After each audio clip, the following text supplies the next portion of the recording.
자, 여러분 반갑습니다.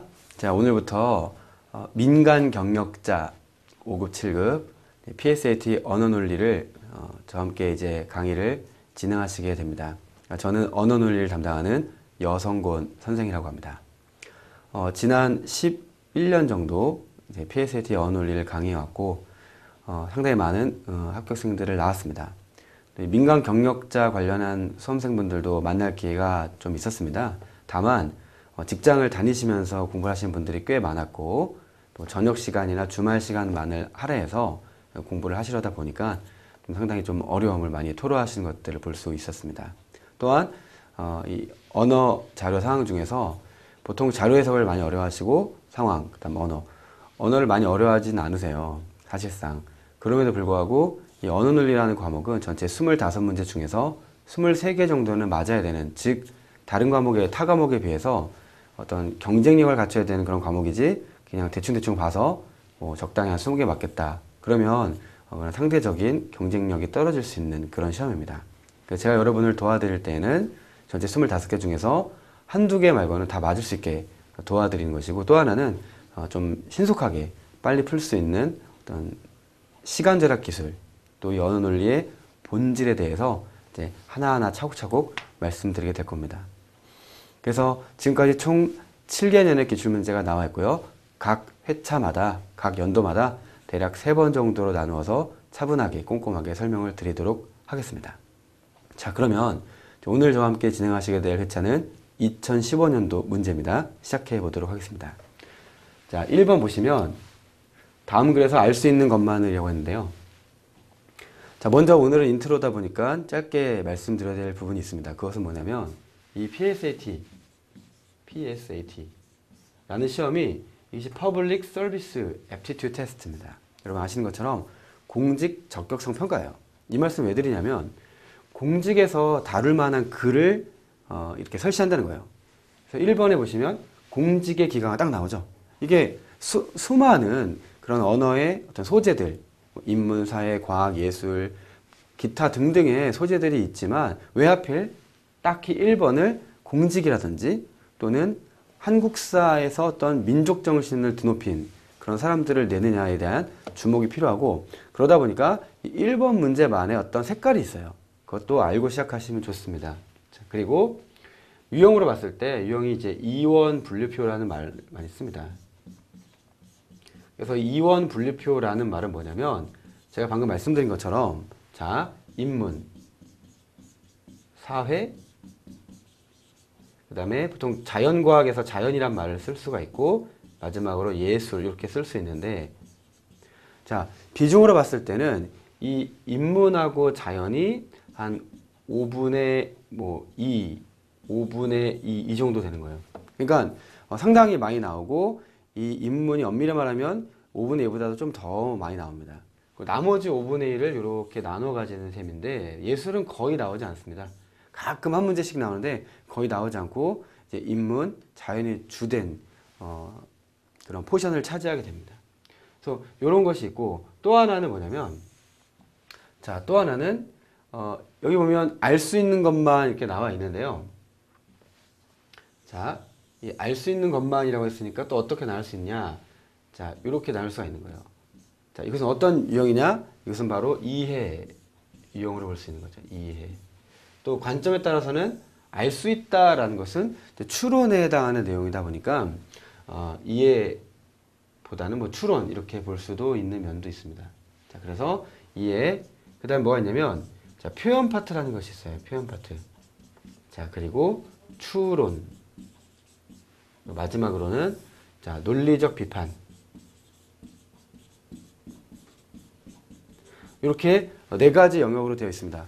자, 그 오옥공채, 우리가 예전에 행시라고 부르던 오옥공채 및 국립외교원 시험은 40문제로 되어 있죠. 여러분 다 아실 겁니다.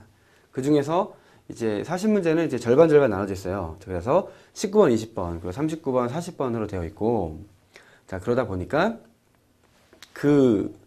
이 1번부터 20번, 21번부터 40번 나눠져 있는데 그 마지막에 19번, 20번, 그 다음에 39번, 40번이 있는데 자, 그 유형을 다문항 지문이라고 합니다.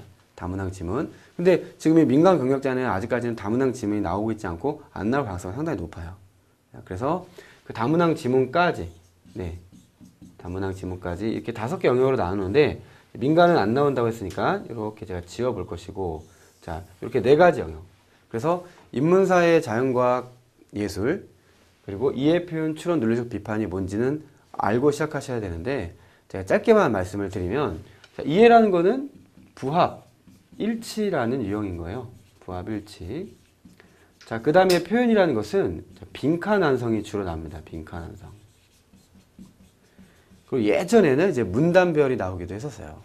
자, 그 다음에 추론이라는 것은 어떤 과학 실험에 대한 부분들이 많이 나오고요. 자, 많은 분들이 좀 어려워하는 퀴즈. 이것을 추론 영역으로 보통 보시는 게 적절하고요. 자, 논리적 비판, 이것도 상당히 어려운데 이것은 논증의 여러 가지 이론들을 다룹니다. 자, 그러면 이것이 뭐냐에 대해서 얘기하다 보면 너무 많은 시간이 가기 때문에 제가 짧게만 일축하고 넘어가겠지만 이런 유형들이 있다는 거 꼭 아셔야 됩니다. 자, 근데 알 수 있는 것만 했을 때는 사실상 엄밀하게는 추론이에요. 근데 이해 영역으로 보는 게 맞습니다. 자, 왜 그러냐면, 자, 이것이 1번부터 25번까지 있는데 이 영역이 아주 고르게 이렇게 나오기 때문이에요. 고르게. 그래서 뭐 이해 나오다가 논리적 비판 나오다가 이렇지 않습니다. 얘가 쭉 나오다가 얘가 쭉 나오다가 쭉 나오다가 쭉 이렇게 나오게 됐어요. 이렇게. 이렇게. 네. 요 순서대로 나옵니다. 근데 엄밀하게 이게 책형이 2개이기 때문에 갑이라는 사람은 뭐 H책형으로 보고 또 을이라는 사람은 C책형으로 보고 이렇게 책형이 나눠지기 때문에 형평에 맞게 하다 보니까 크게 이제 2개 섹션으로 돼 있어요. 근데 각 섹션 다 어떻게 되냐면 이해가 나오고 그 다음 표현 나오고 추론 나오고 논리적 비판 나오는 이런 구성으로 돼 있단 말이에요. 자, 그렇기 때문에 푸실 때에도 얘를 먼저 풀다가 만약에 얘가 어렵다 그러면 얘는 풀지 않고 얘로 넘어가고 다시 왔다가 이런 실전에서는 이 운용 방식 상당히 중요하기 때문에 제가 말씀드린 것에 대한 일정한 실익이 있다. 하지만 너무 연연하실 필요는 없다. 말씀드리고 이제 설명을 해보도록 하겠습니다. 자, 1번인데요. 다음 글에서 알 수 있는 것만을인데, 자, 3가지로 나눠서 얘기할 수 있어요. 뭐냐면, 자, 요거를 뭐라고 하냐면, 이제 문두라고 하고, 또 행간에서는 발문, 이렇게 얘기를 해요. 또 잘 모르시는 분들은 뭐 문제, 이렇게 말할 수 있죠. 그럼 이제 쭉 내려가시면, 자, 얘는 뭐냐? 얘는 이제 본문, 뭐 제시문, 지문, 이렇게 말하는 거고요. 그 다음에 얘가 뭐냐? 얘가 보기. 그 다음에 얘가 선지가 됩니다. 보기랑 선지랑 뭐 같이 볼 수도 있고요. 어떤 분들은 뭐 얘를 지문 이렇게 말하는데 그건 잘못된 말이 아닌가 싶고, 얘는 본문, 그렇죠? 제시문, 지문이에요. 자, 이것에 근거해서 이거를 판단하는 거예요. 이것이 바로 보기이고 선지입니다. 제가 선지라는 말을 쓰는 이유가 있는데, 자, 선지에는 크게 2가지가 있어요. 자, 하나는 자, 맞는 선지, 하나는 틀린 선지죠. 그래서 이 맞는 선지를 정선지라고 하고 또 틀린 선지를 오선지라고 합니다. 정선지, 오선지. 그래서 우리가 이 정오 판단을 한다고 하는데 상당히 중요한 거예요. 자, 왜냐면 보통 이제 설명을 드리겠지만, 자, 여기에 이제 만이 나왔습니다. 자, 상급자의 직위가 높아야만, 자, 높아야만, 자, 안 보이시니까 이렇게, 자, 높아야만, 자, 뭐뭐 해야만 명령의 권위가 갖춰진다 라고 했을 때에는, 자, 이것은 거의 틀릴 가능성이 높아요. 그러니까 뭐뭐 해야만이 나올 때에는 정선질 가능성이 높다는 거예요. 오선질 가능성이 높다는 거예요. 오선질 가능성이 높다는 거예요. 그러니까 처음부터 어떤 의심을 하면서 풀어야 되냐면, 아, 이거 틀리겠네, 이런 생각을 해야 돼요. 자, 그 다음에 이걸 논리적으로 얘기하게 되면 어떻게 되냐면, 자, A 해야만 B다라는, 네, 그런 내용입니다. 자, A 해야만 B다. 자, 그러면 이것이 이제 사실은 이 논리적 비판 능력이라고 제가 말씀드린 논리학적 개념이 들어가 있는 건데, 자, A 해야만 B다. 제가 대표적인 예문을 들어드리면, 자, 우리에게는 공기가 있어야만 살 수 있다. 자, 공기가 있어야만 살 수 있다. 이렇게 간단하게 쓸 수 있는 거예요. 그러면 공기가, 이건 이제 니게이션, 부정인데, 공기가 없다면 살 수 없냐? 그렇습니다. 그리고 이 A가 뭐냐? 즉 공기가 뭐냐에 대해서는 우리는 뭐라고 말하냐면 필요 조건이라고 말하는 거예요. 필요 조건. 결국 이 기억이 물어보는 것은 필요 조건이냐 이거를 논리적으로 묻는 거예요. 상급자의 직위가 높아야 된다. 상급자의 직위가 높다는 것이 필요 조건이냐. 그래야만 명령의 권위라는 결과가 나오냐. 이걸 말하는 거예요. 그러나 이 본문을 찾아봤을 때 그렇지 않다는 것이죠. 어디 보면 알 수 있냐. 자, 지금 1문단에 보시면 자, 무릇 고의의 상급자라 하더라도라고 나와 있죠. 자, 고의의 상급자라 하더라도. 자, 방금 전에 기억에 나와 있던 내용이 있어요. 그렇죠? 그 내용과 연결을 해야 되는 거예요. 자, 그랬을 때 이 제시문에서 자, 요 부분이겠구나. 요 부분. 그래서 지금 이 문단이 보통 3개 정도 있고 적게는 2개 정도 있는데요. 3개, 4개, 2개의 문단 중에서 어떻게 하는 게 좋냐면 여기에 1문단, 2문단 이렇게 쓰고 시작하시는 게 좋아요.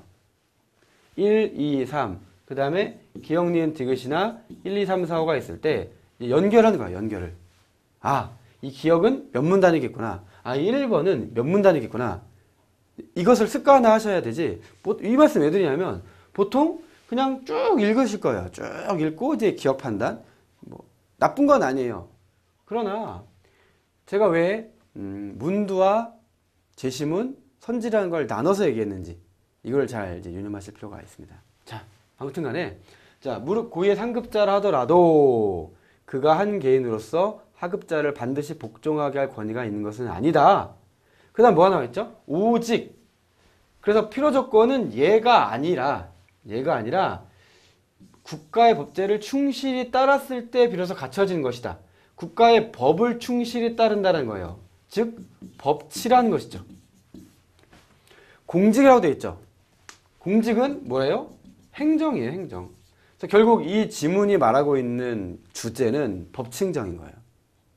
그러니까 지금 이 기역에서 말하고 있는 것은 명령의 권위가 갖춰지려면 상급자의 직위가 높아서 직위로 이렇게 깔아 뭉개는 것이 아니라 바로 법에 의해서만 되는 것이다. 그쵸? 법에 의해서. 그러니까 이건 아니다라는 걸 알 수 있다는 거예요. 자, 그렇다면 자, 기역, 니은, 디귿에서 아, 얘가 틀렸구나라는 거죠. 얘가 틀렸구나라는 건 어떻게 된다는 것이죠? 자, 1, 2, 3, 4, 5 중에 1번 날라가고 3번 날라가고 5번 날라가는 거예요. 그쵸? 자, 기역이 다 오선지니까 우리는 뭐만 보면 되냐? 2번하고 4번만 보면 되는 것이에요. 그 말은 자, 뭐 기역부터 보자, 디귿부터 보자라는 얘기도 제가 차차 드리겠지만 일단 기역, 니은, 디귿 중에 딱 봐도라는 말에 동의 안 하실 수 있지만 딱 봐도 뭐뭐 해야만 뭐뭐 한다라는 것이 눈에 들어오고 아, 이거 틀렸구나. 뭐뭐 아니라는 게 틀렸구나라는 걸 알았을 때는 얘부터 봐야지라는 생각을 하는 거예요. 왜요? 오선지 하나를 지었을 때 보통 기역세계, 니은세계, 디귿세계로 선지의 조합이 이루어지기 때문에 오선지 하나를 골라서 오선지를 지워버리면 나머지 하나는 안 봐도 돼. 그렇잖아요. 이제 기역을 지었을 때 디귿은 안 봐도 되는 거 아니에요? 2번, 4번 둘 다 디귿이 답이니까. 그러면 이제 니은만 보면 되는 거예요. 그러니까 기역 보고 니은 보고 답이 나와버리는 거예요. 보기, 즉 선지가 3개가 있을 때 3개를 다 보는 것이 꼭 좋은 건 아닙니다. 또 1, 2, 3, 4 문제를 또 볼 텐데 그 문제들도 마찬가지예요. 1, 2, 3, 4를 볼 때 5개를 다 보는 게 꼭 좋은 건 아니라고요. 자, 그렇게 했을 때 여러분 시간 내에 25문제도 다 못 풀 수도 있다고요. 그러면 여러분이 원하는 점수가 나오지 않는 것이죠. 그래서 상당히 중요한 운용의 기술을 말씀을 잠깐 드린 건데요. 자, 그럼 니은 볼까요? 자, 조선시대에는 상령하행이 제대로 준수되지 않았다. 자, 라는 건데 그것이 잘 생각해 보세요. 자, 이게 좀 공직 적격성 평가예요. 그리고 이 1번 문제는 보통 민족 정신을 고취시켰던 사람들 낸단 말이에요. 그리고 뭐 외국, 즉 중국이나 일본과 비교하는 문제도 막 나와요. 자, 우리나라 조선시대가 그렇게 허접한 나라였나 이거지. 자, 조선시대 상령하행이 제대로 준수되지 않았을까요? 즉 니은은 어느 정도는 저는 이렇게 항상 주장하는데 상식선에 부합하는 얘기를 하는 거예요. 말이 안 되지. 말이 안 돼요. 조선시대 상령하행이 제대로 준수됐죠. 그것을 소개하는 거예요, 이 글이. 준수되지 않았다고 자뻑할 이유가 없다는 거예요. 그래서 자, 2번, 4번 중에 니은 틀렸네, 답 2번 이렇게 가는 거예요. 그래서 저는 이 문제를 풀 때 1분 이상 안 걸렸던 것 같습니다. 딱 보고 기억 틀렸네? 그래 2, 4번 뭐야 이거 뭔 소리야? 답 2번이야 이렇게 가는 거예요. 하지만 확인을 해봐야 돼. 조선시대 상령 하행이 상령 하행 원칙. 자 여기 보면 기강을 확립할 때 그 근간이 되는 상령 하행과 공적 직분의 엄수는 둘이 아니라 하나이다 라고 말하고 있는 것이죠. 자 그리고 자, 이 1문단에 보면, 그 2문단의 첫 번째 문장에 보면은, 자, 윗사람인 육조의 수장 판서가 행하라고 명했는데, 아랫사람이 시행하지 않으면, 사안의 대수에 관계없이 아랫사람을 파직했으니까, 이게 뭐예요? 네. 상령하행이 제대로 되게끔 했다는 얘기입니다. 그쵸? 자, 그 다음에 또 1문단에도 나와 있는 거예요. 자, 상령하행의 원칙을 잘못 이해했다. 그래서 상령하행이란 말이 여러 번 나오는데 상령하행을 존중했다 이렇게 볼 수가 있는 것이고 또 마저 디귿을 보시면 자 하급자가 상급자의 명령을 언제나 수행해야 하는 것은 아니다. 자 그건 또 어디로 알 수 있죠? 그러나 판서가 공적인 절차를 벗어나 법 외적으로 사사로운 명령을 내리면 비록 미간 말직이라 해도 따르지 않는 것이 올바른 것이다. 얼마 전에 한 장성이 자기의 어떤 그런 개인 비서의 역할을 하는 그런 병사에 대해서 갑질을 했다. 뭐 이것도 시키고 저것도 시키고 그래서 문제가 돼서 상당히 이슈가 됐었죠. 그걸 생각나게 하는 아주 훌륭한 교훈이죠. 공적으로 공직에 있는 상급자가 사적인 명령을 내리면 미관 말직이라고 해도 쫄아가지고 지키는 게 아니라 따르지 않는 것이 올바른 것이다. 그럼 이 글을 전체 정리했을 때에는 아 그렇구나. 상급자라 하더라도 여기도 상급자라 하더라도 중요한 것은 그것이 아니라 다시 말씀드리지만 결국 법치에 따라서 하는 것을 소개하는 조선시대가 법치 행정이 이루어졌던 그런 멋진 나라였구나. 그것을 소개하는 그런 1번 문제였다. 이렇게 정리하시면 되겠습니다.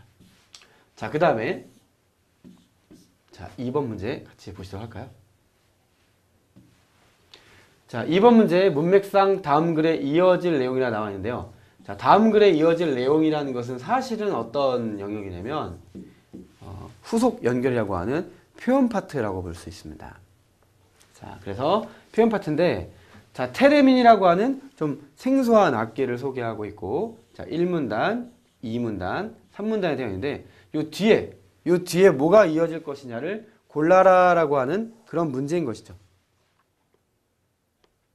자, 그런데 이 글의 구조를 잘 보시면 자, 뭐가 나와 있냐면 처음에 이제 테레민에 대해서 얘기하고 있어요. 그러면서 이 악기의 어떤 이 음이 나오는 원리를 설명하고 있는데 자, 이 문단을 봤더니 뭐라고 나와 있냐면 자, 음고라는 말이 나와요. 음고. 자, 명심하실 것은 이렇게 한자의 괄호가 나오는 경우가 있어요.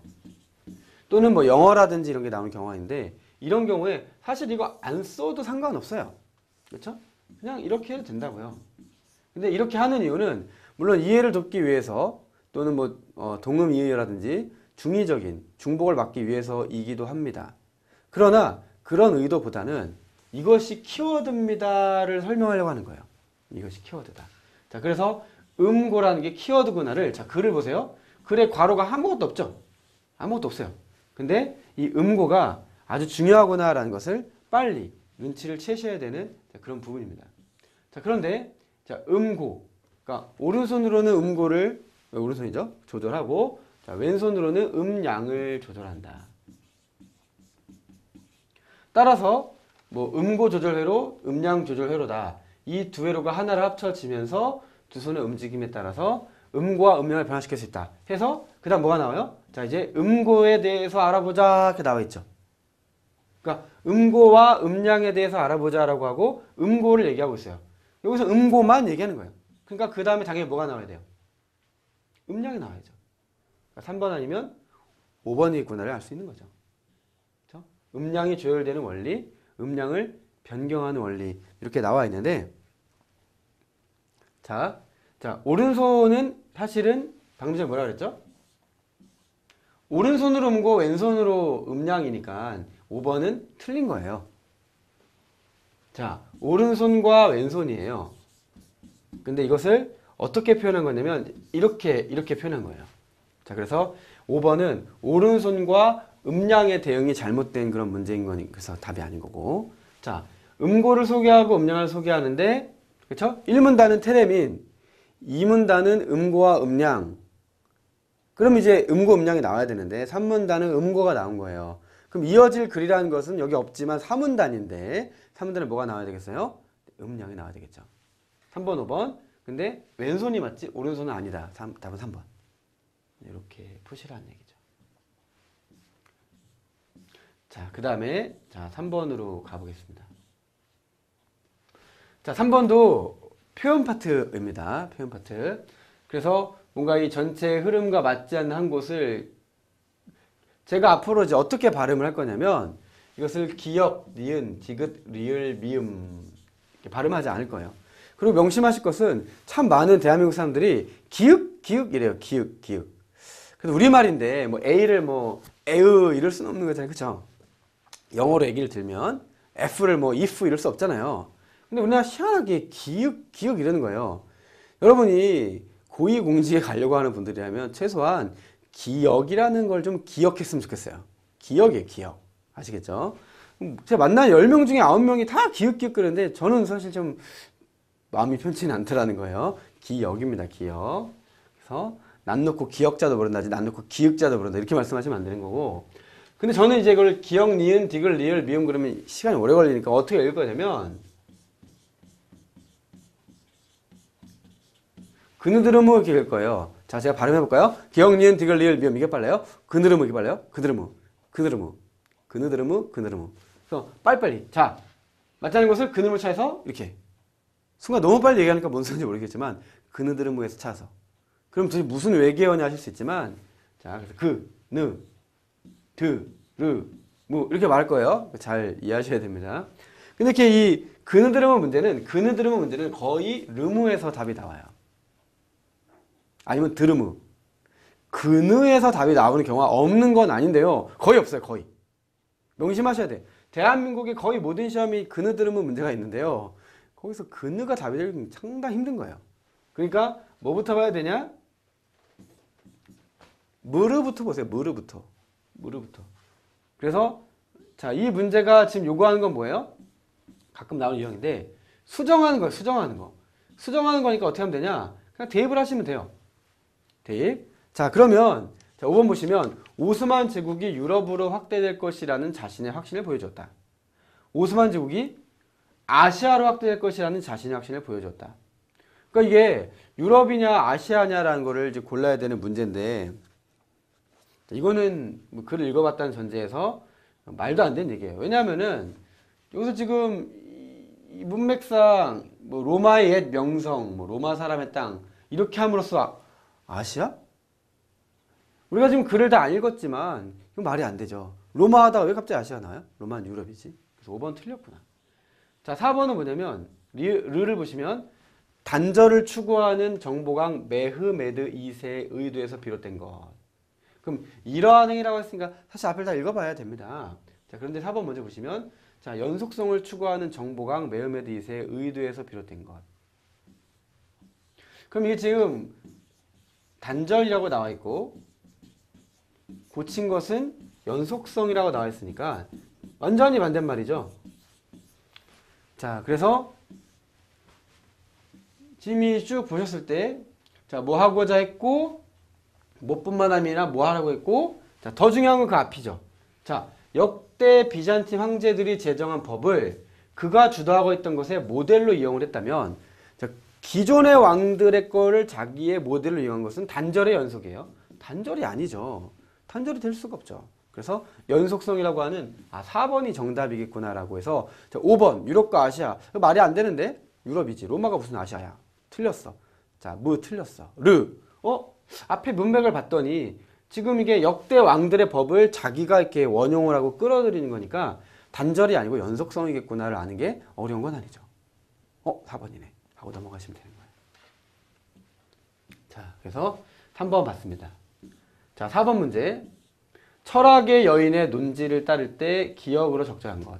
자, 건강을 회복할 수 있는 법을 찾을 수 있게 되었다라고 철학의 여인이 보에티우스에게 건네는 말이다. 그래서 쭉 너는 이렇게 저렇게 저렇게 생각해서 하지만 여기서 비롯되었다. 자, 이렇다 저렇다 해서 쭉 빠르게 읽어보고 이제 기억, 니은, 디귿을 보시면 되는 그런 문제인데요. 자, 이 4번 문제의 경우, 자, 사실은 이제 뭐가 좋으냐면 이 보기를 보실 때요, 이렇게 보는 게 좋아요. 이렇게 거의 모든 문제에 있어서 디귿부터 보시는 게 좋아요. 우리가 앞서 봤던 1번 문제는 너무 많이라는 게 틀려 보이니까 그거부터 봤지만 일반적으로 디귿을 보면 틀린 경우가 많아요. 그래서 디귿을 날리게 되고, 여기는 이제 디귿이 두 개밖에 없었지만 보통 세 개 있단 말이에요. 또 하나, 자, 니은을 봤을 때 하나, 둘, 셋, 넷. 자, 이렇게 되면 니은은 거의 맞습니다. 그러면 지금 풀지도 않았지만 얘는 틀리고 얘는 맞을 가능성이 높겠구나. 그러면 사실은 얘만 보면 기억이 맞게 되면 3번, 기억이 틀리게 되면 1번이 되는 그런 식으로 충분히 풀이를 할 수 있다는 거예요. 이것을 뭐라고 하냐? 이것을 선택지 운영 방식이라고 해서 선지 플레이라고 합니다. 이 선지 플레이는 언어뿐 아니라 자료 상황에도 활용될 수 있는 아주 기가 막힌 방법인데 제가 차차 말씀을 좀 드릴 겁니다. 이 선지 플레이는 이런 어떤 것부터 볼 거냐의 문제와 어떤 표현이 주로 오선지냐를 보는 방법, 또 등등의 여러 가지의 어떤 단계적인 기술들이 있어요. 그걸 종합해서 실전에서 빨리빨리 써먹을 수 있는 것이 바로 시간 절약 기술이고 운용 방식인데요. 그것은 차차 말씀을 드릴 거예요. 자, 그런데 자, 왜 이거를 먼저 봐야 되냐? 길이가 길 때에는 정보다 오일 가능성이 높고요. 또 모든, 자, 모든이란 말이 나왔을 때는 정보다 오일 가능성이 높아요. 자, 모든이 나온다고 항상 오라는 게 아니지만 거의 오라는 얘기예요. 뭔지 아시겠죠? 이 모든, 자, 자신이 박탈당했다고 여기는 모든 것들을 되찾을 방도라는 건 좀 과도하지 않습니까? 그래서 그것이 아니구나, 이렇게 아시면 되는 거죠. 네, 모든 걸 다 찾아야 되는 것도 아니고, 그리고 또 하나는 이 철학의 여인이 말하는 것이 자기가 결국 뭔가 깨달아야 되는 거지, 자기가 박탈당한 것을 찾으면 너가 이제 행복해질 것이다, 이렇게 말하는 것도 아니란 얘기로 이해하시면 되고요. 자, 다시 보겠습니다. 자, 건강을 찾아야 되는데 너의 모든 소유물들을 박탈당했다 생각하는 것은 이런 거 다름없는데 너는 운명의 본 모습을 모르기 때문이다. 그러니까 박탈당한 게 중요한 게 아니다, 이렇게 말하니까, 자, 이것은 이제 디귿은 날아가는 것이라는 얘기예요. 자, 니은, 세상이 제멋대로 흘러가는 것이 아니라 정의에 의해 다스려진다는 것. 자, 그래서 니은은 정의. 자, 기억은 만물의 궁극적 목적이 선을 지향하는 데 있다는 것을 아는 것이 중요하다라는 것이죠. 그러면은, 자, 따라서 세상은 결국에는 불의가 아닌 정의에 다스려진다. 그렇구나. 자, 그러나 만물의 목적에 따르면 악은 결코 선을 이길 수 없으며, 그렇구나. 그래서 우리 키워드, 즉 이 기억, 니은, 디귿에 있는, 자, 모든 것들, 그리고 정의, 선, 이런 걸 봤을 때, 자, 기억과 니은 두 개가 맞다라는 것은 어렵지 않게 알 수 있다는 얘기죠. 그래서 답은 3번이 되는 것입니다. 자, 그 다음에 5번으로 가볼까요? 자, 5번은 조금 까다로워 보일 수 있는데, 자, A 사무관의 추론이 올바를 때 빈칸에 들어갈 진수ля가 나와 있죠. 그래서 자, A 사무관은 인사과에서 인사고과 담당, 우수직원 선정표청 어쩌고 나와 있습니다. 그래서 대민봉사 업무 역량, 성실성, 청렴도가 있고 각각 상중하로 평가한다, 이렇게 나와 있습니다. 자, 그럼 뭘 먼저 해야 되냐면, 자, 갑돌이죠. 갑돌. 그러면 대민봉사, 대자만 쓸게요. 상이니까 3점이고, 자, 업무 역량, 그쵸? 3점. 자, 성실성 3점. 청렴도 1점이죠.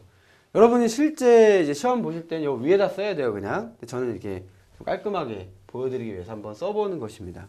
자, 이런 식으로 쓰다 보면은, 자, 갑, 을, 병, 정이 나와 있고 다 마저 써보면 자, 2, 3, 1, 3이 되는 거고 자, 병의 경우는 자, 1, 3, 3, 2가 되죠. 정에는 2, 2, 2, 3이 됩니다. 그래서 합계는 토탈 자, 10 그다음에 9, 9, 9가 되는 것이죠.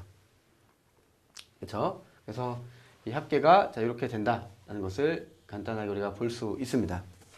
자, 그런데 자, 이 A 사무관은 4명의 후보자에 대한 평가표를 과장에게 제출하였다. 그래서 과장은 평가 점수 총합이 높은 순으로 선발한다. 그러면은 뭐 갑이 당연히 먼저 선발이 되겠죠. 문제는 이 을병정이 9, 9, 9 동점자다 보니까 자, 동점자 사이에서는 뭐라고 하였다. 그래서 자, 3명이 표창을 받게 된다고 추론하였다. 자, 이런 얘기죠. 자, 그러면 방금 전에 드린 얘기랑 마찬가지인데요. 만약에 디귿이라고 해볼게요. 디귿. 자, 디귿이다. 하의 평가를 받은 항목이 있는 후보자를 제외한 나머지. 그러면 하의 평가는 1점이니까 지금 얘도 하를 받았고 얘를 하다 받았어요. 그쵸? 그러면은 을과 병을 제외한다는 얘기예요. 자, 을과 병을 제외하면은 갑과 정만 받으니까 여기서 말하는 3명이 될 수가 없는 거예요. 2명밖에 안 되잖아요. 얘랑 얘밖에 안 되잖아요. 자, 그러니까 아, 이건 말이 안 되는데 디귿을 대입을 했더니 디귿대로 풀었더니 결과가 다르게 나오잖아요. 아, 얘는 아니구나. 그래서 디귿이 지워지게 되는 그런 식의 풀이가 가능하다는 것이죠. 자, 이런 식으로 지금 지웠더니 하나만 더 보면 되잖아요. 자, 그래서 기억은 볼 필요가 없고 이게 맞겠구나. 2개 이상의 항목에서 상해 그러면 보세요. 자, 상상 그러니까 결국 갑, 을, 병이 되겠죠. 기억은 맞습니다. 근데 볼 필요가 없었던 건 제가 말한 거고요. 자, 니은까지 보시면 되는데 자, 니은 하의 평가를 받은 후보자를 제외한 나머지. 그럼 하의 평가를 네, 청렴도죠. 청렴도. 지금 여기는 그냥 하였고 여기는 청렴도인데 청렴도 하죠. 자, 그러면 청렴도에서 하의 평가를 받았다. 자, 그러면 아무도 없어요. 그러면 4명을 다 해야 돼요. 3명을 해야 되니까. 자, 디귿을 했을 때는 2명이 되니까 안 되고 여긴 4명이 되니까 안 돼요. 여기만 3명이 됩니다. 자, 그래서 답은 1번이다. 자, 이런 식으로 푸는 것이 풀이 방법입니다. 뭐 어려운 게 없죠, 사실은. 그러니까 문제가 시키는 대로만 하면 되는데 저는 무엇을 말씀드린 거냐면 자, 다시 정리하자면요. 빠르게 읽고 아, 3, 2, 1이구나를 보고 빨리빨리 그냥 해보는 거예요.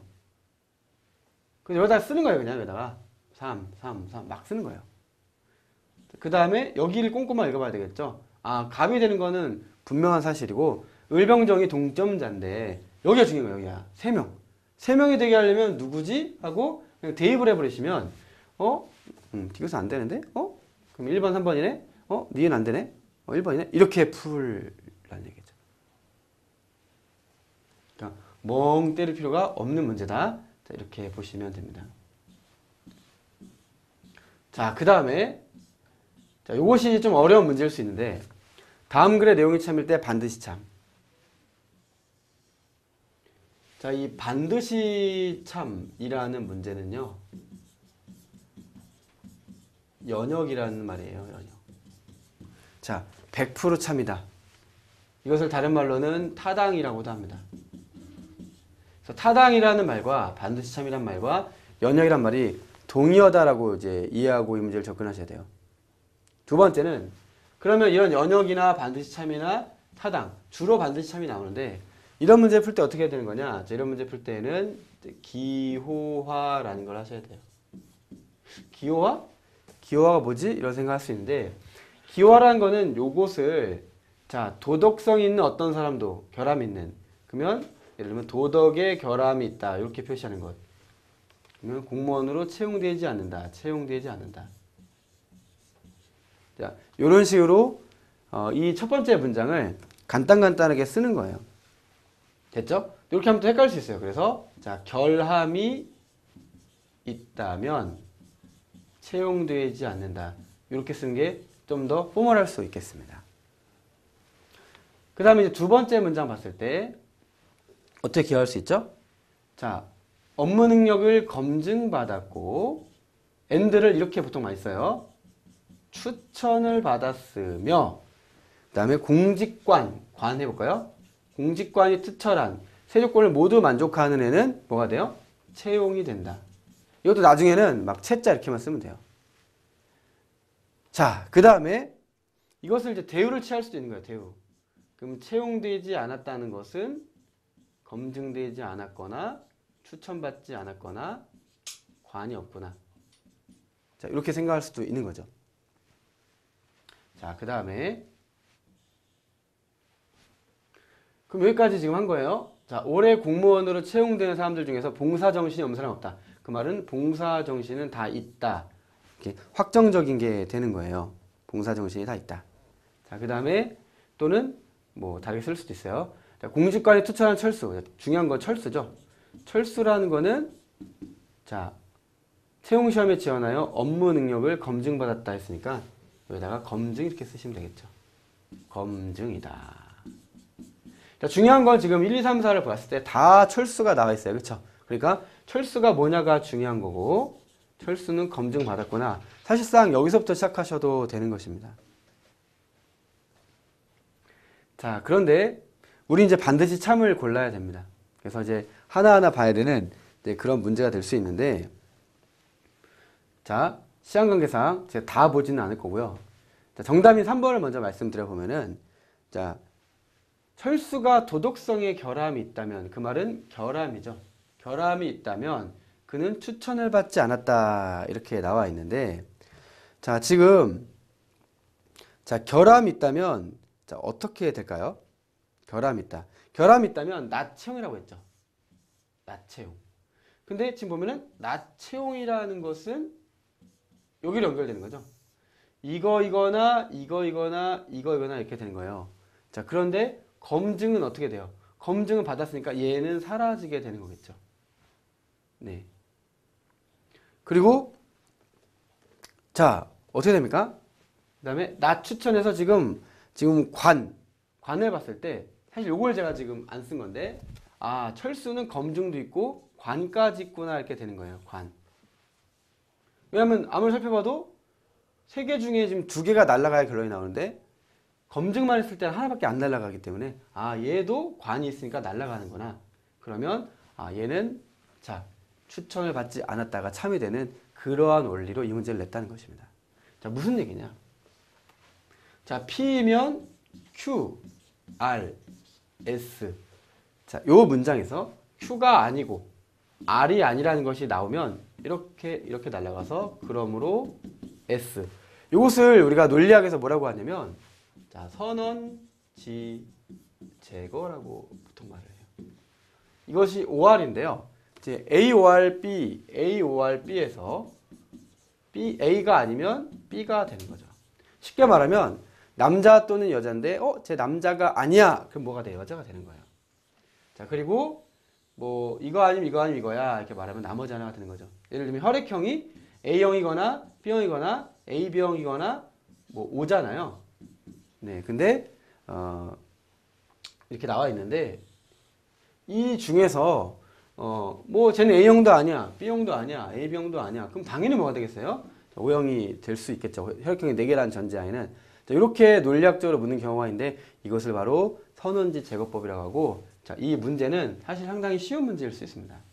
그래서 반드시 참인 게 뭐냐 이렇게 고르는 그런 문제였던 것이고 나머지 이제 하나하나 해보시면은 이것은 반드시 참은 아니겠구나 하고 따져보는 그런 문제로 이해하시면 됩니다. 자, 그 다음에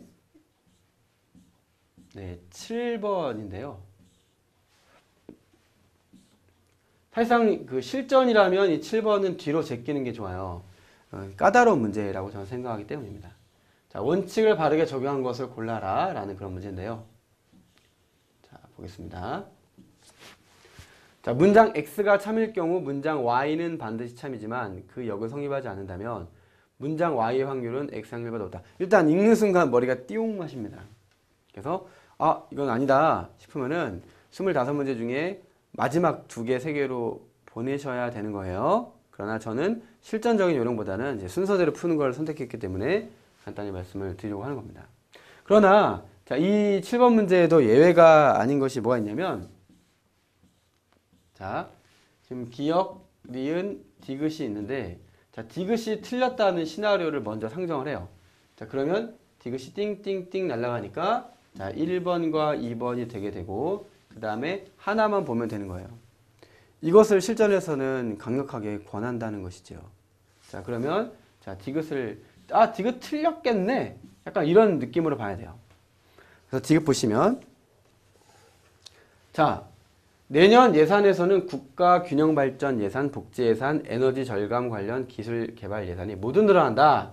그래서 지금 이 디귿에서 말하는 것은 예를 들면 뭐 A, B, C가 모두 늘어난다. 근데 내년 예산에서는 자, 두 번째 문장이죠. 자, 국가균형발전 예산, 그 다음에 에너지 절감 관련은 뭐예요? 이건 C죠. 그러니까 지금 여기는 3개가 있고 여기는 2개만 있습니다. 보다 더 적은 정보를 담고 있다. 사실상 이게 읽는 순간 말이 안 되는 게, 그쵸? 네. 그냥 상식적으로 봐도, 아니, 여기는 지금 3가지의 정보를 담고 있는데, 여기는 2가지 정보를 담고 있는데, 자, 이것이 첫 번째 문장이 두 번째 문장보다 더 적은 정보를 담고 있다? 상식적으로도 말이 안 되잖아요. 그래서 틀렸네. 근데 이렇게 푸는 문제는 사실은 아니고 어딜 봐야 되냐? 자, 얘가 참일 경우, 얘가 참을 t라고 하죠. 얘가 참일 경우 얘는 반드시 참이냐? 그렇죠. 네. 그런데 자, 얘가 참이다. 3가지가 다 참이다 그러면은 당연히 얘가 참이니까 얘는 참일 수밖에 없어요. 근데 그 역은 성립하지 않죠. 이 2가지가 있다고 해서 얘는 알 수가 없잖아요. 자, 그럴 때 자, 얘가 얘보다 높다. 즉, 이 2번째 문장의 확률이, 여기의 확률이 더 높다는 거예요. 여기는 확률이 낮겠죠. 자, 근데 얘가 얘보다 확률이 낮다면 그렇습니다. 그러면 얘가 담고 있는 양은 얘가 담고 있는 양보다 많다. 그러니까 얘가 더 양이 많은 거예요. 첫 번째 문장이. 그러니까 지금 디귿에서 이게 적은 정보다 아니요, 많은 정보를 담고 있다고 해야 돼요. 그래서 되게 틀린 거예요. 정답은 1번이랑 2번으로 단박에 압축이 되는 겁니다. 저는 지금 2가지 얘기를 한 겁니다. 하나는 상식적으로 봐도 말이 안 된다는 얘기고요. 논리학적으로 봤을 때 이것을 함축이라고 하는 건데, 논리학적으로 봤을 때 함축으로 풀어도 함축은 어떻게 푸는 거냐?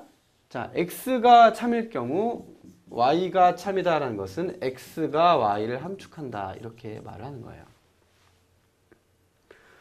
자, 그럴 때는 자, 확률은 얘가 더 높다. 얘가 더 낮다, 확률은. 하지만 확률이 낮은 애가, 다시요. 네, 확률이 더 낮다죠.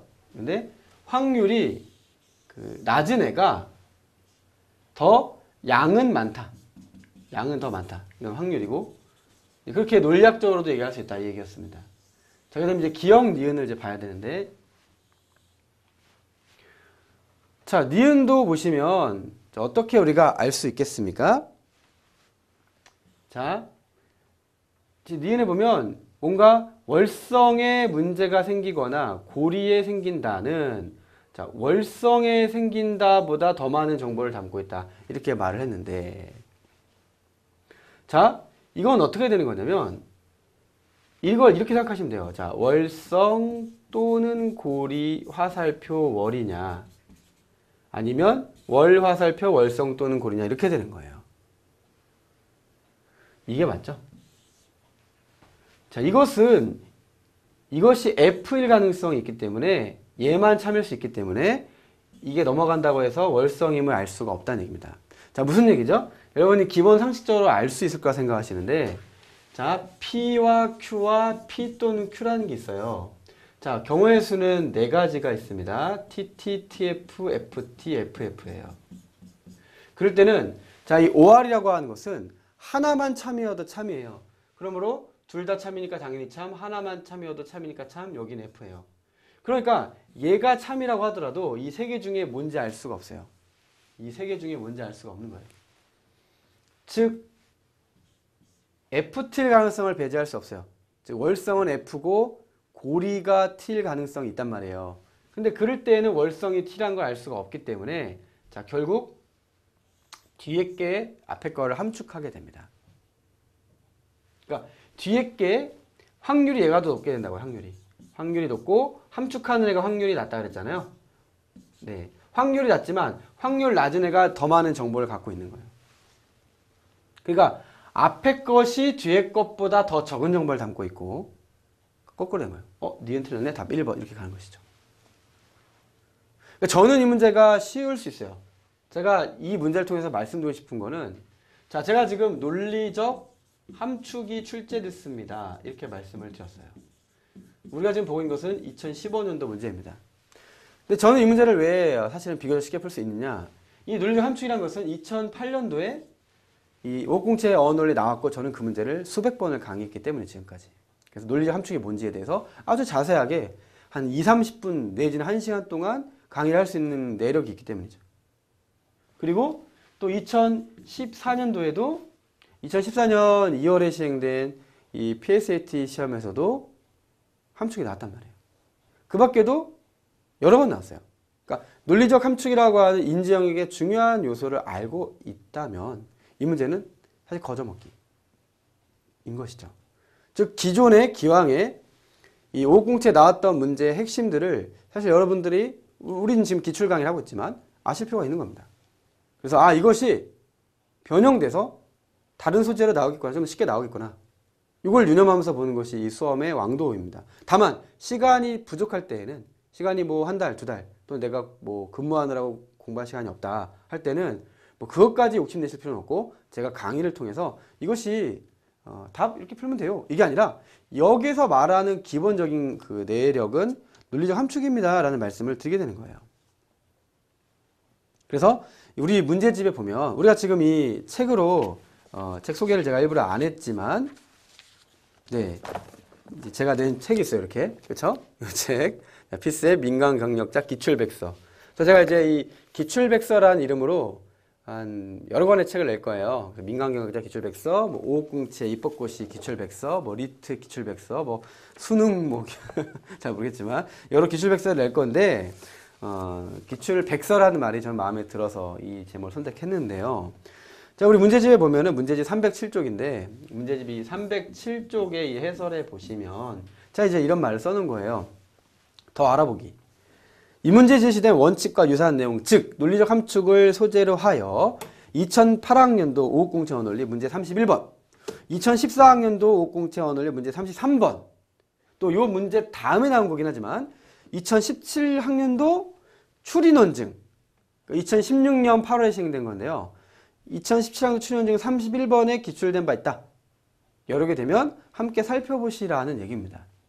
아시겠죠? 그래서 제가 이 민간경력자 어원논리의 기본 강의를 하는 순간이 있을 텐데 그때는 그 문제들도 제가 소개해드리고 10만 문제입니다. 한번 풀어봅시다. 그거 풀다가 이거 푸니까 어때요? 쉽죠? 그래서 이 오공채를 준비하는 친구들은 이런 문제를 사실은 되게 열심히 봅니다. 긴장하십시오. 이런 말씀들을 드리는 순간이 있을 거라 생각한다는 얘기입니다. 자, 그래서 이것이 7번 문제였고요. 자, 8번. 다음 글에 빈칸에 들어갈 내용인데 자, 요것도 제가 더 알아보기 위해서 이렇게 썼어요. 그걸 먼저 말씀드리고 시작을 하면은 자, 글의 소재는 이게 글의 소재가 있어요. 이게 뭐냐가 아니라 데이비드 흉, 영국의 경험주의 철학자인데 이 데이비드 흉의 온 미라클, 즉 기적에 관하여라는 유명한 이 소논문이 있어요. 근데 이것이 제가 마저 읽어드리면 2009년 출연증 10번, 2011년 출연증 30번이 나왔고 여기에 민간에 나온 거예요. 그러고 나서 이 총 3번 나왔죠. 출연증에 2번, 어원을 1번 나왔는데 그러고 나서 올해 시험, 즉 2018년도 오공채 어원논리 18번에 나왔어요. 18이죠. 근데 나왔어요. 그러니까 하나의 어떤 유명한 그 논증적 소재가 돌아가면서 나옵니다. 그래서 저는 매년 해마다 40문제에서 또 25문제에서 한 2-3개씩을 적중을 시켜요. 이런 말 별로 쓰고 싶지 않지만 적중이란 말 웃겨요. 왜냐면 저는 다른 인적 기출 문제에 이런 중요한 소재가 나왔다. 이 문제를 푸는데 너무 급급하지 말고 이 소재가 뭔지까지를 알고 확인하고 넘어가세요. 제가 설명해 드리겠습니다. 이렇게 말씀을 드리는 거예요. 그리고 그것이 여지없이 나오는 거예요. 네. 자, 그래서 그리고 이제 2018년도 507을 보는 분들한테도 뭐라고 말하냐면 최근 3개년 민간은 풀고 들어가라. 비슷한 소재가 나온다. 나왔어요? 안 나왔어요? 나왔잖아요. 이 2015년도 8번 문제가 여기 18번 문제로 나왔잖아요. 소재가. 그럼 이걸 보고 나서 그걸 봤으면 물론 이게 더 어렵죠. 이게 더 어렵지만 진짜 유사한 소재가 나왔네? 하면서 엄청난 자신감이 쏠 수 있는 거예요. 그러면 거꾸로 말해서 507 나왔던 곳이 내가 열심히 공부했는데 뭐 출연증 나왔던 게 어렵지만 공부했는데 민경에 아주 유사하게 나왔다. 올해 7월 21일 시험에 나왔다. 엄청 마음이 벅차오르는 거예요. 아, 내가 제대로 공부했고 이 시험 반드시 붙겠구나. 내가 알고 있던 글, 예측하던 글이 하나로 나오면 그 기쁨은 배가가 되는 겁니다. 자, 어지간 다른 사람의 증언은 얼마나 신뢰할 만할까 하면서 두 가지 요인. 첫 번째는 증언하는 사람이다. 증언하는 사람이 거짓말을 자주 해서 신뢰하고 그런 사람이면 당연히 떨어지겠죠. 상식적인 내용이에요. 두 번째는 증언 내용이다. 상식과 상당히 동떨어져 있으면 당연히 떨어지겠죠. 그럼 이것이 대립하는 경우, 즉 신뢰할 만한 사람인데 기적이 일어났다고 증언하는 경우에는 이 두 개를 비교하라는 거예요. 확률로. 자, 얼마나 신뢰하는가 이 질문에는 어떤 원칙을 적용해 답할 수가 있다. 자, 기적이란 건 뭐냐? 기적이라는 것은 자, 비자연적인 사건이에요. 자, 예를 두 개를 들게요. 자, 로또에 당첨됐다. 많은 사람들은 기적이라고 그래요. 와, 그 로또 진짜 무슨 뭐 100만 명에 한 명, 10만 명에 한 명, 로또는 기적이야. 아, 기적 아니에요. 100만 분의 1 있잖아요. 10만 분의 1 있잖아요. 근데 제가 이 분필을, 이 전자분필인데 이걸 떨어뜨리면 어떻게 돼요? 손을 놓으면 이렇게 떨어지겠죠? 자연법칙이에요. 근데 제가 이걸 놓았는데 안 떨어져. 지금 대롱대롱 매달려 있어요. 사기거나 기적이에요. 그렇잖아요. 이 물리법칙을 위반하는 거예요. 그것이 기적이라는 거예요. 자연적 사건에 대한 낫이 되는 것이죠. 자연법칙이 뭐냐? 지금까지 우주의 전체 역사에 일어난 모든 사건 규칙이다. 그러면 자연법칙 위반 사건 기적은 지금까지 한 번도 일어나지 않았다. 한편 우리는 충분히 신뢰할 만한 사람이 자신의 의지와 무관하게 거짓을 말하는 경우, 그렇죠? 막 과장하는 거예요. 야, 무슨 막 얘기하다 보니까 너무 오버한 거야. 근데 주워 담을 수가 없는 거지.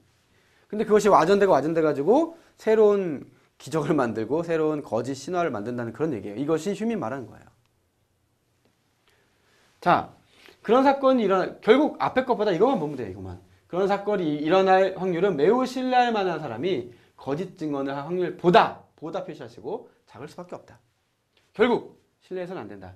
이것이 흉의 아주 회의주의적인 그런 이 내용이다. 이렇게 보시면 되는 겁니다. 자, 그런데 이 데이비드 흉이 말했던 이 내용, 우리 어떻게 풀 것이냐인데, 자, 뭐 5번부터 보도 1번부터 보도인데 대입하시면 돼요. 대입. 그래서 넣어보고 지금 여기에 어떤 경우라는 원칙을 적용해서 답할 수 있느냐. 1번 보고 2번 보는데, 자, 2번 보시면 어떤 사람이 거짓 증언을 할 확률이, 그렇죠? 그 증언 내용이 실제로 일어날 확률보다 작은 경우에만 증언을 신뢰하자라는 거죠. 자, 1번의 경우는 자, 어떤 사람이 참인 증언이잖아요. 여기 구분을 잘 하셔야 돼요. 참인 증언 확률이, 거짓 증언 확률이 실제로 일어날 확률보다 작은 경우에만, 결국 답은 둘 중에 하나겠구나. 이런 느낌도 가지셔야 돼요. 둘이 완전 반대되는 내용이기 때문이죠. 그런데 이 중에서 답은 1번이 아닌 2번이다. 이렇게 보시면 되는 문제예요. 그래서 확률 가지고 따져보는 그런 문제였던 것이다. 이 정도 말씀을 들어볼 수 있습니다. 이 빈칸 완성에 대한 우리의 요령은 뭐냐면 대입을 하는 거예요. 대입을 하게 되면은 아, 그래, 뭐 딱딱 들어맞네. 이런 느낌이 되시면 이 문제를 푸는 것이 그렇게 어려운 부분은 아닐 수도 있는 거다. 말씀드릴 수 있고, 참고로 여러분 이 문제를 풀어보셨다면 반드시 자, 올해 문제, 507, 18번 문제까지도 같이 풀어보시기를 바랍니다. 제가 지금 소개해드리기에는 시간이 좀 짧은 관계로 그렇게 설명드리고, 오늘 강의는 이렇게 8문제를 진행을 하고 약간 OT적인 느낌으로 말씀을 드렸습니다. 자, 다음 시간에 나머지 문제들도 계속해서 속행하도록 하겠습니다. 자, 시청하시느라 수고하셨습니다. 감사합니다.